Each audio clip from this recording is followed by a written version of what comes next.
అందరూ కూడా కూర్చోవాలి. మన ప్రెస్ మీట్ అయిన తర్వాత మనకు టైం ఉంటుంది. సురేంద్ర అన్న, ప్రెస్ మీట్ అయినాక అందరు కూడా అందరికి అవకాశం ఇస్తాం. ప్రెస్ మీట్ అయినాక అందరూ ప్రెస్కు డిస్టర్బెన్స్ కాకుండా ఎవరి స్థానంలో వాళ్ళు కూర్చోవాలి.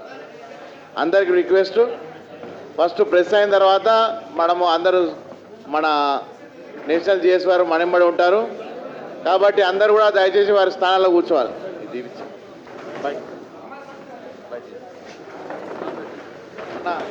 మలేషర్ మలే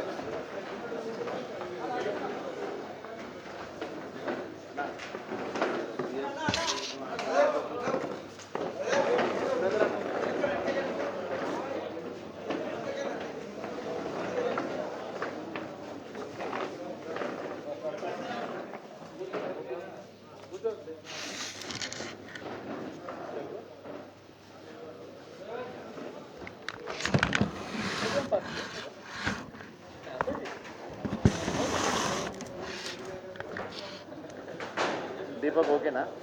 దీపక్ ఓకేనా? ఓకేనా? ప్రెస్ మిత్రుడు ఓకే అంటే స్టార్ట్ చేద్దాం.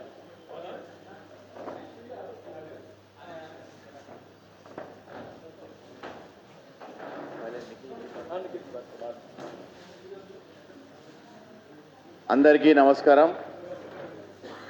ఓబీసీ మోర్చా జాతీయ ప్రధాన కార్యదర్శులు శ్రీ నిఖిల్ ఆనంద్ జీ గారు, తర్వాత OBC Morcha general secretary Sangamlal Gupta గారు, ఓబీసీ మోర్చా నేషనల్ సెక్రటరీ మన పార్థసారథి గారు, ఓబీసీ మోర్చా రాష్ట్ర నాయకులు మల్లేశం గారు, సురేందర్ గారు, మిగతా రాష్ట్ర పదాధికారులందరూ కూడా మన ఈ ప్రెస్ మీట్లో పాల్గొంటున్నారు.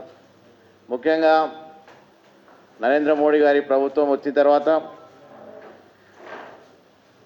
ఓబీసీ ఒక ప్రాధాన్యత గురించి డాక్టర్ లక్ష్మణ్ గారికి జాతీయ అధ్యక్షులు వచ్చిన తర్వాత కొత్తగా టీం ఏర్పడిన తర్వాత మొదటిసారిగా మన రాష్ట్రానికి విచ్చేసిన వారికి స్వాగతం పలుకుతూ ఇప్పుడు ఓబీసీ మోర్చా జాతీయ ప్రధాన కార్యదర్శి నిఖిల్ ఆనంద్ గారిని మాట్లాడాల్సిందిగా కోరుతుంది.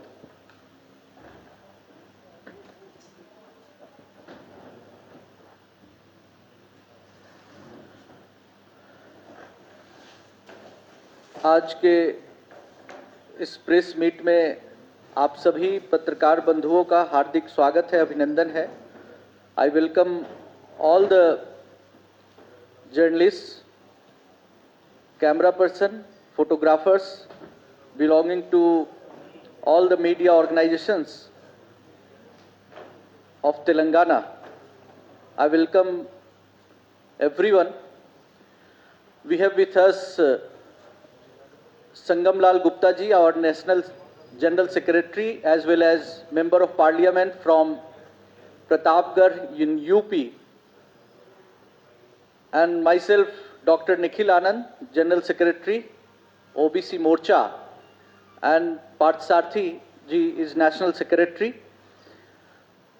साथियों, कांग्रेस की सरकार ने पिछले 70 सालों में ओबीसी समाज को ठगने का काम किया है, लेकिन पिछले 7 सालों में नरेंद्र मोदी जी की सरकार ने ओबीसी के लिए जो कुछ भी किया है, आने वाले दिनों में वह स्वर्ण अक्षरों में लिखा जाएगा. ओबीसी कमीशन को संवैधानिक दर्जा देना, नीट में ओबीसी को आरक्षण देना, इसके अलावा ओबीसी की सूची के संशोधन का अधिकार राज्यों को देना और कई अन्य विषय हैं जिसको लेकर के नरेंद्र मोदी जी ने यह साबित किया है कि सबका साथ, सबका विकास और सबका विश्वास की भावना और धारणा से केंद्र की सरकार चलेगी. और यह देश अगर कोई चलाना चाहता है तो समाज के सभी तबकों को लेकर के चलेगा. ओबीसी समाज की उपेक्षा करके कोई भी सरकार नहीं चल सकती. ओबीसी समाज 70 सालों से भागीदारी के लिए संघर्ष करता रहा है, लेकिन नरेंद्र मोदी जी ने ओबीसी समाज का पूरे देश भर में जो मान सम्मान बढ़ाया है, उसके लिए हम सभी प्रधानमंत्री जी के शुक्रगुजार हैं. प्रधानमंत्री जी को धन्यवाद देते हैं और देश का ओबीसी समाज देश के एक ओबीसी प्रधानमंत्री के नेतृत्व में जिस तरीके से सुरक्षित है, सीमाओं की सुरक्षा का सवाल हो, विदेश नीति का सवाल हो, अरब वर्ल्ड से भारतीयों को रेस्क्यू करने का सवाल हो, या अफगानिस्तान से भारतीयों को सुरक्षित लाने का सवाल हो, हम सभी पहलुओं पर नरेंद्र मोदी जी ने अपना नेतृत्व साबित किया है और अपनी काबिलियत से हम सभी का मान बढ़ाया है। हम सभी ओबीसी समाज के लोग नरेंद्र मोदी जी के शुक्रगुजार हैं और नरेंद्र मोदी जी का हाथ मजबूत करने के लिए देश भर में भारतीय जनता पार्टी ओबीसी मोर्चा एक मुहिम लेकर निकली है कि नरेंद्र मोदी जी आने वाले दिनों में जब भी चुनाव हो और ज्यादा बहुमत से एक बार फिर से प्रधानमंत्री बने। ओबीसी समाज का यही सपना है।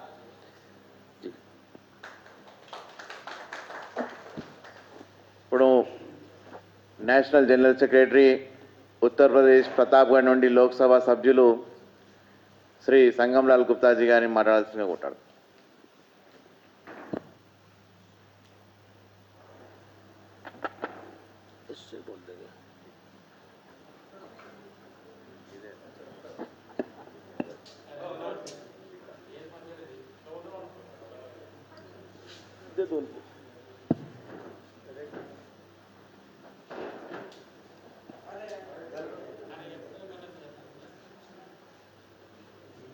सबसे पहले यहाँ पर उपस्थित हमारे पत्रकार बंधुओं को धन्यवाद देना चाहता हूँ कि आज तेलंगाना प्रदेश के हमारे प्रदेश अध्यक्ष भास्कर जी, हमारे ओबीसी मोर्चा के राष्ट्रीय महामंत्री निखिल आनंद जी, हमारे राष्ट्रीय मंत्री पार्थ जी और यहाँ पर उपस्थित हमारे ओबीसी मोर्चा के संगठन के पदाधिकारी, ओबीसी समाज पूरे देश में डॉक्टर के लक्ष्मण के नेतृत्व में, जहां पर भारतीय जनता पार्टी की सरकार है, जहां पर भारतीय जनता पार्टी की सरकार नहीं है, माननीय प्रधानमंत्री के नेतृत्व में ओबीसी समाज को जो सम्मान मिला है, जैसे कि आप सबको मालूम है 27 ओबीसी समाज के मंत्री बनाए गए हैं पूरे देश से, जिसका भारतीय जनता पार्टी ओबीसी मोर्चा की तरफ से 11 तारीख को स्वागत सम्मान दिल्ली में रखा गया था। उनकी अध्यक्षता हमारे डॉक्टर के लक्ष्मण, माननीय राष्ट्रीय अध्यक्ष ओबीसी मोर्चा के, उनके द्वारा हुआ है। क्योंकि 70 सालों में कांग्रेस की सरकार ने जो नहीं किया था, 7 सालों में माननीय प्रधानमंत्री जी ने जो करके दिखाया है, ओबीसी समाज को, ओबीसी समाज का संवैधानिक दर्जा जो 70 सालों में नहीं मिला था, 2018 में माननीय प्रधानमंत्री ने ओबीसी समाज को संवैधानिक दर्जा देने का काम किया। और अभी बीच में कांग्रेस की सरकार ने जब हमारे ओबीसी समाज के मंत्री सदन में जब उसका परिचय कराने के लिए खड़े हुए, जब सदन शुरू हुआ तो विपक्ष के लोग और कांग्रेस के लोगों ने परिचय नहीं कराने दिया। इस देश की 135 करोड़ की आबादी वाला देश पूरी तरीके से देख रहा है कि हमारे ओबीसी समाज से जो 27 मंत्री बनाए गए थे, उनका परिचय लोकसभा में नहीं कराने दिया गया। इसके लिए इस देश की जनता ने घोर निंदा की, जो हमारे विपक्ष के लोग हैं उनके प्रति। मगर मैं आपको बताना चाहता हूं कि जिस विश्वास के साथ इस देश की जनता ने 135 करोड़ आबादी वाला यह देश का सम्मान माननीय प्रधानमंत्री नरेंद्र मोदी जी ने जो बढ़ाया है, और ओबीसी समाज का जो 55% इस देश की आबादी है, ओबीसी समाज का सम्मान जो सर्वोपरि उन्होंने बढ़ाने का काम किया है, उसके लिए ओबीसी समाज माननीय प्रधानमंत्री जी की भूर भूर प्रशंसा करता है। आने वाले समय, जैसे कि आप सबको मालूम है कि अभी 13 तारीख को पिछले ओबीसी का ओबीसी पे जो चर्चा हुआ और हर राज्य को उसको उनका अधिकार दे दिया गया कि जो बचे हुए जिसको नहीं लिया गया है उनको शामिल किया जाए। जैसे कि आप सब जान रहे हैं कि ओबीसी समाज की जो जातीय जनगणना होनी है वो आपको बहुत जल्द देखने को मिलेगा, क्योंकि हमारा इतना बड़ा ये समाज हर सरकार बनाने का काम करता है ओबीसी समाज, मगर कहीं ना कहीं ओबीसी समाज को बहुत सारी प्रदेश सरकारें उनको समाज को सम्मान देने का काम नहीं करती है। मगर माननीय प्रधानमंत्री के नेतृत्व में जो सम्मान मिला है, चाहे आप शिक्षा के क्षेत्र में नीट में 27% आरक्षण देने का काम किया, 10% आर्थिक रूप से जो कमजोर थे उनको देने का काम माननीय प्रधानमंत्री जी ने किया, तो मैं आपको बताना चाहता हूं कि आने वाले कल में डॉक्टर के लक्ष्मण के नेतृत्व में ओबीसी समाज पूरे देश में जन जागरण फैलाने का काम करेगा और जहां भी हमारी सरकारें नहीं हैं वहां भी हम ओबीसी समाज को लाभ दिलाने के लिए आंदोलन करेंगे, क्योंकि जो लाभ जहां हमारी सरकारें ओबीसी समाज को दे रही है और जहां हमारी सरकारें नहीं है वहां हम आंदोलन के माध्यम से हम ओबीसी समाज को दिलाने का पूरा प्रयत्न करेंगे। ओबीसी के कार्यकर्ता हर समाज को लेकर चलने का काम करेंगे और उनको मजबूत करेंगे। इन्हीं बातों से अपनी वाणी को विराम देता हूं। बहुत बहुत धन्यवाद।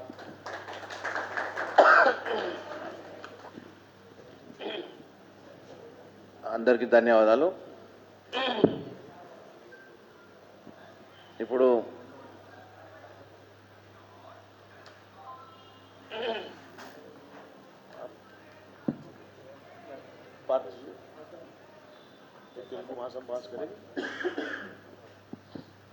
ఇప్పుడు మన జాతీయ కార్యదర్శి డాక్టర్ పార్థసారథి గారు ఓబీసీ మోర్చా నేషనల్ సెక్రటరీ వారు ఇప్పుడు తెలుగులో కూడా మనకు చెప్తారు। పార్థసారథి గారు మాట్లాడు।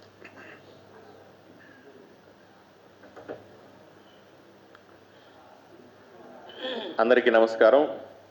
వేదిక మీద ఉన్నటువంటి పెద్దలు OBC Morcha general secretary Sangamlal Gupta గారు, మరొక జనరల్ సెక్రటరీ నిఖిల్ ఆనంద్ గారు, రాష్ట్ర ఓబీసీ మోర్చా అధ్యక్షులు ఆలే భాస్కర్ గారికి, ఇక్కడ ఉన్నటువంటి నాయకులు కార్యకర్తలకు అందరికీ నమస్కారం।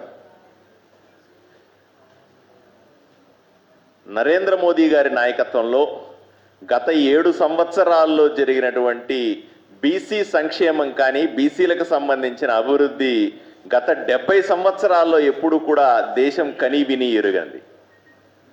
భారతదేశ చరిత్రలో 13 మంది ప్రధానులు 13 సార్లు కేబినెట్ ఏర్పాటు చేసినప్పటికీ కూడా మొట్టమొదటిసారిగా భారతదేశ చరిత్రలో 27 మంది బీసీలను కేంద్ర మంత్రివర్గంలో తీసుకోవడం అనేది ప్రతి ఒక్కరూ కూడా ఈరోజు హర్షిస్తా ఉన్నారు। దేశవ్యాప్తంగా 54% మించి ఉన్నటువంటి బీసీలు ఎప్పుడు కూడా ఇంత గౌరవం పొందలేదు అని భావిస్తా ఉన్నారు। నరేంద్ర మోదీ గారు స్వతహాగా తను బీసీ అయి ఉండడం, బీసీలకు సంబంధించిన సంక్షేమం కానీ బీసీలకు సంబంధించిన అభివృద్ధిలో కానీ బీసీలకు సామాజికంగా కానీ రాజ్యాంగ పరంగా కానీ వాళ్ళకి ఇవ్వాల్సిన హక్కుల్ని ఇవ్వడంలో అయితేనేమి అన్ని సంవత్సరాల కంటే కూడా అన్ని ప్రభుత్వాల కంటే కూడా ముందున్నారన్న విషయాన్ని మీకు అందరికీ మనవి చేస్తా ఉన్నాను। స్వతంత్రం వచ్చి ఇన్ని సంవత్సరాలైనా సరే ఎప్పుడు కాంగ్రెస్ కానీ కేంద్రంలో ఏర్పడినటువంటి ఏ పక్షం కానీ రాష్ట్రాల్లో ఉన్నటువంటి ఎన్నో ప్రాంతీయ పార్టీలు కానీ ఏ రోజు కూడా బీసీల గురించి పట్టించుకున్న పాపానవ్వలేదు। బీసీలు మా వైపున ఉన్నారంటే మా వైపున ఉన్నారని ఊరికే చెప్పుకోవడమే తప్ప బీసీలను ఓటు బ్యాంకుగా మార్చుకోవడమే తప్ప ఏ రోజు కూడా బీసీల గురించి పట్టించుకున్న పాపాన పోలేదు। నరేంద్ర మోదీ గారు ప్రధాని అయిన తర్వాత మాత్రమే దేశవ్యాప్తంగా ఉన్నటువంటి బీసీలకు ఎన్నో రకాల చట్టాలను తీసుకొని వచ్చినారు। బీసీ కమిషన్కి రాజ్యాంగ హోదా ఇవ్వడం అనేది అన్నిటికంటే ముఖ్యమైన విషయం। రాజ్యాంగ హోదా ఇవ్వడం ద్వారా దేశవ్యాప్తంగా విద్యలో కానీ ఉద్యోగాల్లో కానీ 27% రిజర్వేషన్ సరిగా అమలవుతుందా లేదా అని చూసే అవకాశం దక్కింది. బీసీలకు రాజ్యాంగబద్ధంగా ఉన్నటువంటి హక్కుల్ని, వాళ్ల కోసం కేంద్ర ప్రభుత్వం ఖర్చు పెట్టిన నిధులని బీసీలకు చేరుతున్నాయా లేదా అని చూసే అవకాశం దక్కింది. ఇప్పటిదాకా కేవలం ఎస్సీ ఎస్టీ కమిషన్లకు మాత్రమే రాజ్యాంగ హోదా ఉంటే మొట్టమొదటిసారిగా బీసీలకు రాజ్యాంగ హోదా ఇచ్చి వాళ్ళ ఆత్మాభిమానాన్ని, వాళ్ళ హక్కుల్ని కాపాడిన ఘనత నరేంద్ర మోదీకి చెందింది. అంతేకాదు, ఈ మధ్య కాలంలో మనం చూసాం ఎంబీబీఎస్ ఎండి సంబంధించినటువంటి ప్రవేశ పరీక్షల్లో, నీట్కి సంబంధించిన ప్రవేశ పరీక్షల్లో ఇప్పటిదాకా 2007 సంవత్సరం నుంచి ఎన్నో బీసీ సంఘాలు, బీసీ ప్రజలు అందరూ కోరుతున్నప్పటికీ కూడా తెలుగు రాష్ట్రాల్లో మనం ఎన్నోసార్లు, అప్పుడు చంద్రబాబు నాయుడు గారు ముఖ్యమంత్రిగా ఉన్నారు, ఇక్కడ కేసీఆర్ గారు ముఖ్యమంత్రిగా ఉన్నారు, ఇప్పుడు జగన్మోహన్ రెడ్డి గారు ముఖ్యమంత్రిగా ఉన్నారు, వీళ్ళందరినీ కూడా పలు బీసీ సంఘాలు ఎన్నోసార్లు రిక్వెస్ట్ చేసినప్పటికీ కూడా ఏ రోజు కూడా పట్టించుకోలేదు.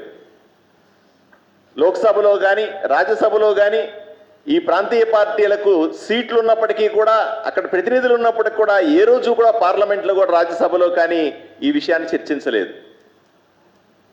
నరేంద్ర మోదీ గారు ప్రధానిగా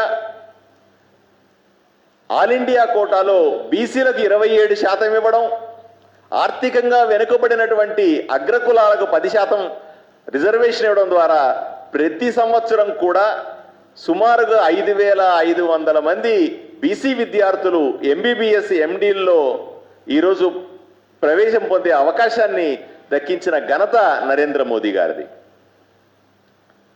అంతేకాదు, మొన్నగా పార్లమెంట్లో చేసినటువంటి చట్టం ద్వారా రాష్ట్రాల్లో అట్టడుగున ఉన్నటువంటి బీసీలను గుర్తించడం, అట్టడుగున ఉన్నటువంటి బీసీ కులాలను వాళ్ళ సామాజిక పరంగా, ఆర్థిక పరంగా వెనుకబడిన వాళ్ళని అభివృద్ధి చేసే ఉద్దేశంతో బీసీలో కులాలను ఐడెంటిఫై చేసి బీసీ కమిషన్కు, బీసీ కార్పొరేషన్కు, బీసీ కమిషన్కు రిప్రజెంట్ చేసి వాళ్ళని బీసీల్లో కలిపే కార్యక్రమాన్ని కూడా నరేంద్ర మోడీ గారు ప్రత్యేకంగా చెప్పారు.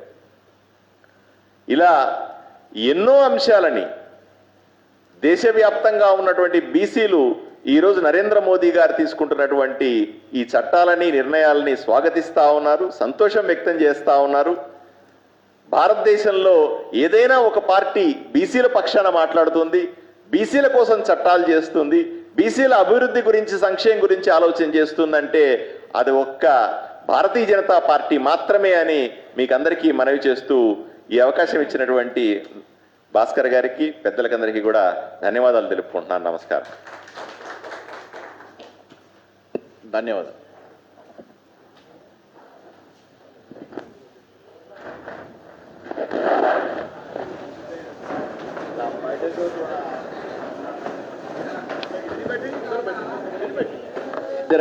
అందరూ ఒక్కొక్కరు రండి, మూడ ఖాళీ పెట్టండి, అందరికి అవకాశం వస్తుంది. ముందుగా सुरेंद्र गारू कारपोरेटर है, हमारे ओबीसी के कोषाधिकारी है, आपका स्वागत है.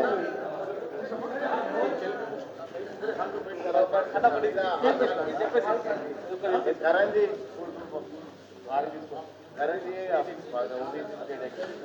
మీరు కూడా ఉన్నారు.